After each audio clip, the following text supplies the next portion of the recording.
What's up, everyone? Welcome to the video. Today we're going to take a look at how to program the built-in garage door opener in a Jeep Wrangler or Jeep Gladiator. So you'll need to be in the vehicle with the vehicle running, then taking a look at the built-in garage door opener up on the driver's side visor. This number 1 button right here is already programmed to my garage door. As you can see, it's opening it there. So the first thing we're going to take a look at is how we can erase all the stored codes in here.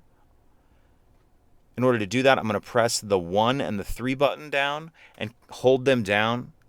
Continue to hold them down until that orange light in the middle starts flashing.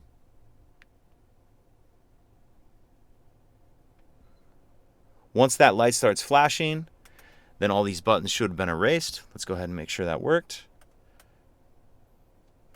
Okay, so that button no longer works. Now let's take a look at how to program it back in.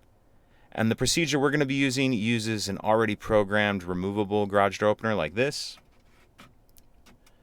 So you'll need your removable garage door opener near the built-in one. Then we're going to press down the button that's already programmed, which is the 1 button on here as well. Press down the button on your removable opener that's programmed, and then press and hold down the button on the built-in opener that we want to program. So we're going to do the 1 button again. So press and hold both those buttons down and continue to hold them down till that light in the middle starts flashing quickly like that. Then release. Then on the built-in opener, press the button once, twice, and then on the 3rd time, it should open it or close it depending on what orientation you have. So as you can see there, this button's now been programmed in. If you have any other questions, please let me know. If you could take a second to like and subscribe, it helps us out, and I'd appreciate it.